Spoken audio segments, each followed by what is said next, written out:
I was at a flea market a couple weeks ago and I picked up 2 boxes of used Lego. And there was a lot to go through, but there was something in particular that I wanted to do with all of these Legos that I had bought. I did a live stream of me going through the 2 boxes and I found something very interesting. I kept finding random pieces to Lego set 75281 Anakin's Jedi Interceptor. So after spending an entire day cleaning these dirty Legos, it was time to get to work. The first thing that I did was just randomly go through the Legos until I found some pieces that I knew belonged to the Jedi Interceptor, like this Anakin figure here, although he has seen some better days. I also found part of the wing for the ship, as well as putting a pile to the side of just random pieces that look like they may go to the Interceptor, and I have this other box to go through.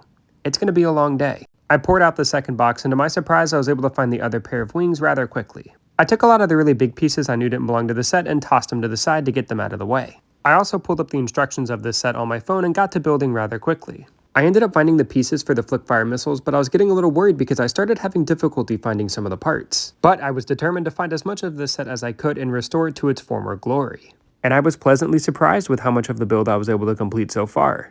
Unfortunately, I wasn't able to find every piece, but that wasn't going to stop me from trying to complete the set as much as I could. I ended up having to derail from the instructions a little bit to get the shape that you see here, and I had to build my own thrusters as well. Here's how everything was looking so far, and I was rather happy with it, but I am a little disappointed that I wasn't going to be able to complete the set in its entirety like I originally wanted. And unfortunately, I also wasn't able to find the front printed piece that goes in the front of the ship, so I was trying to come up with my own design. I was getting a little tired at this point, but I wanted to see how much I could complete.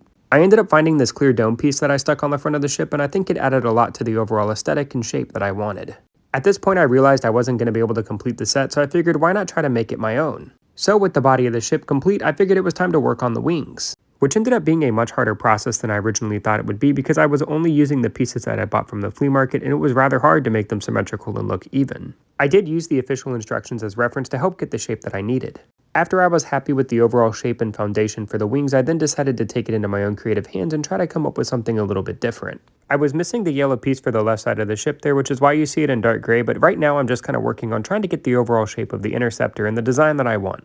I added a couple of larger pieces to both sides of the ship, and I like the dark gray slopes in the front as it kind of helped complements that mismatched dark gray piece on the left side of the ship. At this point I was pretty happy with my design. The only thing I had left to add were the 2 guns found on the front. And this is what I came up with. It's relatively simple. It's a lance with a Technic piece and cone at the end. And this is the final product, and overall I'm relatively happy with how it turned out.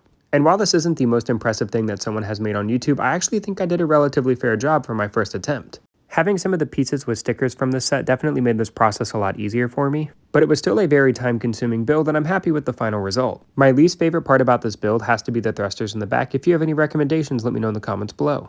I also ended up removing the flick-fire missiles and a lot of pieces that were at the bottom because I felt like it just made it a little bit too bulky. I also really wanted to add a space for R2-D2, but with the limitations and parts that I had, I wasn't able to do it.